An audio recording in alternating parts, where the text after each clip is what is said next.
আসসালামু আলাইকুম এভরিওয়ান, কেমন আছেন সবাই? আশা করি ভালো আছেন। আপনাদের একটা মেসেজ দেওয়ার জন্য এখানে থামলাম।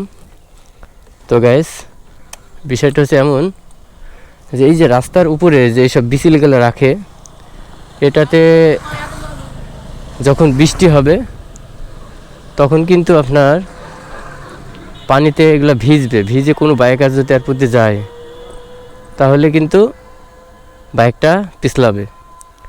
তো আমি এটাই বলতে চাই যে এই ভিডিওটা যাদের কাছে যাবে অবশ্যই বেশি করে লাইক কমেন্ট করে আপনার মতামত জানাবেন এবং শেয়ার করবেন যাতে সকলে জানতে পারে। আর এরকম ধরনের আবর্জনা যেন রাস্তার পরে না রাখে। রাস্তার পরে কারোর এইসবগুলো রাখার জন্য বা কোনো কিছু রাখার জন্য রাস্তা চলাচল করা হয় না। রাস্তা তৈরি করা হয় শুধুমাত্র যানবাহন চলাচল করার জন্য।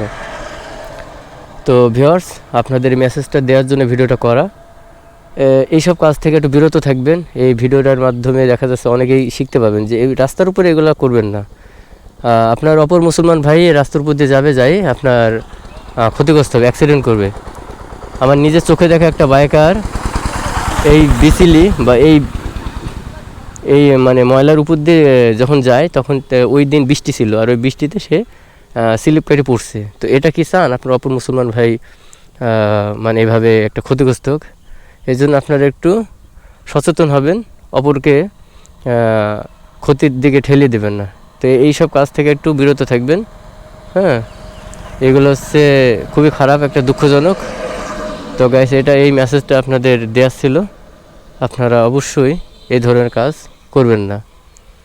আর অবশ্যই ভিডিওটা দেশের বাইরে এবং দেশ থেকে যারাই দেখছেন তারা ভিডিওটা বেশি বেশি লাইক কমেন্ট শেয়ার করবেন। আর আপনাদের মতামত জানাবেন যে আমার এই ভিডিওটা করার কতটুকু যুক্তিযুক্ত এটা আপনারা জানাবেন। তো সবাই ভালো থাকবেন। আপনাদের মাঝে আমার এই মেসেজটা দেওয়া ছিল। তো সবাই ভিডিওটা বেশি বেশি শেয়ার করার চেষ্টা করবেন। সবাইকে ধন্যবাদ।